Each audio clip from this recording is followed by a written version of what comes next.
आपने फिल्मों में देखा होगा कि भूत इंसान को नुकसान पहुंचाते हैं, लेकिन आज की वीडियो में हम एक हकीकत मिस्ट्री के बारे में बताऊंगी, जिसे देखने के बाद आप भी हैरान रह जाओगे। दरअसल एक भूत ने फ्लाइट में बैठे 176 लोगों की जान बचाई थी। सुनने थोड़ा आपको अजीब लग रहा होगा, लेकिन यह सच है।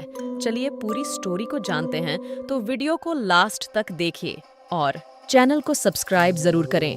19 दिसंबर 1972 ईस्टर्न एयरलाइंस की फ्लाइट नंबर 4 वेक न्यूयॉर्क के John F Kennedy international airport पर खड़ी थी। उसे निर्धारित समय पर फ्लोरिडा के मियामी इंटरनेशनल एयरपोर्ट के लिए उड़ान भरनी थी।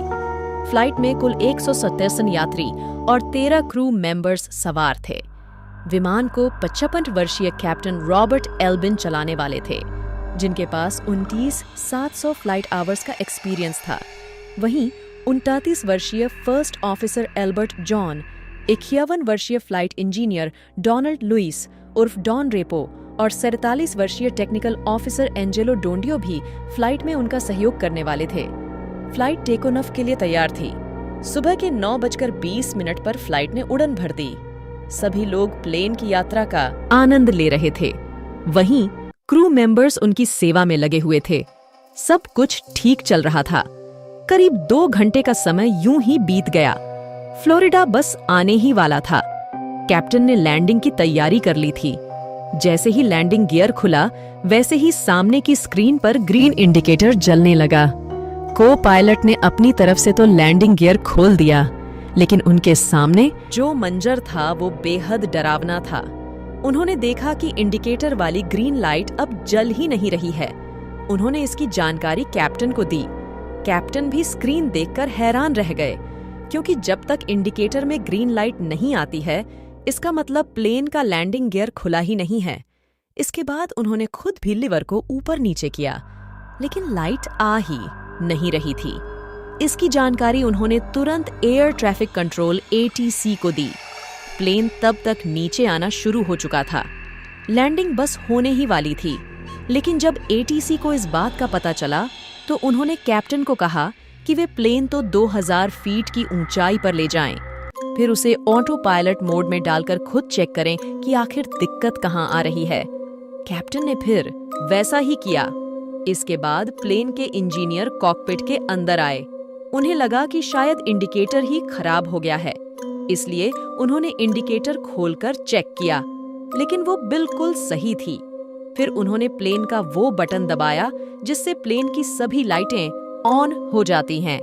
इससे पता चल जाता है कि प्लेन में सभी चीजें सही से काम कर रही हैं या नहीं। इंजीनियर ने जैसे ही वो बटन दबाया, इंडिकेटर की लाइट तब भी नहीं जली। फिर पायलट ने इंजीनियर को कहा कि वे प्लेन के बॉटम कैबिन में जाकर चेक करें कि दिक्कत कहाँ है। इंजीनियर तुरंत बॉटम कैबिन में गए। उधर 10 मिनट का समय बीत चुका था, लेकिन इंजीनियर वापस नहीं लौटे। वहीं प्लेन भी अब धीरे धीरे नीचे आने लगा। वहीं इंजीनियर ने देखा कि पीछे के लैंडिंग गियर तो खुल गए थे, लेकिन आगे के लैंडिंग गियर नहीं खुले थे, जिसके बिना लैंडिंग होना नामुमकिन था। इसके बाद प्लेन आउट ऑफ कंट्रोल होने लगा। यात्री भी अब परेशान होने लगे। क्रू मेंबर उन्हें शांत करवा रहे थे। प्लेन लगातार नीचे जा रहा था। पायलट को डर था कि कहीं प्लेन किसी जगह से टकरा न जाए, इसलिए वे प्लेन को मोड़ने की कोशिश करने लगे, लेकिन ये कोशिश भी सफल न हो पाई, जिसके बाद प्लेन बुरी तरह जमीन पर आकर क्रैश हो गया। इस कारण जहाज के परखच्चे उड़ गए। इस प्लेन हादसे में कुल 101 लोगों की जान चली गई, लेकिन 75 लोगों को बचा लिया गया। असल कहानी अब शुरू होती है। मियामी हेराल्ड के मुताबिक इस प्लेन हादसे के बाद ईस्टर्न एयरलाइंस की फ्लाइट ट्राइस्टार 318 न्यूयॉर्क से मियामी की तरफ उड़ी। इस प्लेन में क्रू मेंबर्स समेत 180 लोग सवार थे। उड़ान भरने के बाद एयर होस्टेस मैरी यात्रियों की सेवा में लग गई थीं। वह खाने के लिए कुछ सामान लेने के लिए ओवन के पास आईं। जैसे ही उन्होंने ओवन के अंदर हाथ डाला, तो उनके सामने एक डरावना सा चेहरा सामने आ गया। मैरी उस चेहरे को देखकर डर गईं।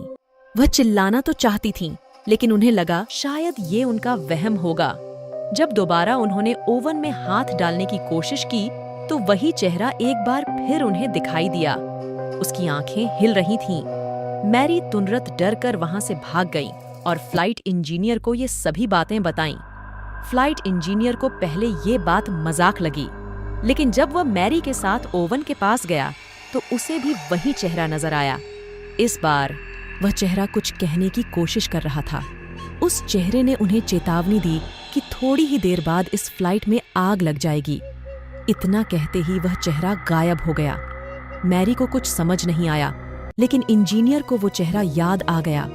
ये चेहरा किसी और का नहीं बल्कि फ्लाइट 401 के उसी इंजीनियर डोनाल्ड लुईस उर्फ डॉन रेपो का था, जिनकी प्लेन हादसे में मौत हो गई थी। जब मैरी और इंजीनियर ने ये बातें बाकी क्रू मेंबर्स को बताईं तो वे हंसने लगे, लेकिन तभी कैप्टन को लगने लगा कि प्लेन का इंजन ठीक से काम नहीं कर रहा है, तो वे विमान को मैक्सिको से मोड़कर न्यूयॉर्क की तरफ ले गया, जहां फ्लाइट के सभी पैसेंजर्स को थोड़ी देर इंतजार करने के लिए उतरना पड़ा था ताकि विमान को चेक किया जा सके। इसके बाद इंजन को रिपेयर किया गया और प्लेन को चेक करने के लिए बिना यात्रियों के उड़ाया गया। लेकिन इस फ्लाइट ने जैसे ही उड़ान भरी, वैसे ही उसके लेफ्ट साइड के इंजन में आग लग गई, जिसे देख सभी के होश उड़ गए। क्रू मेंबर्स को अब डॉन रेपो की बात याद आने लगी।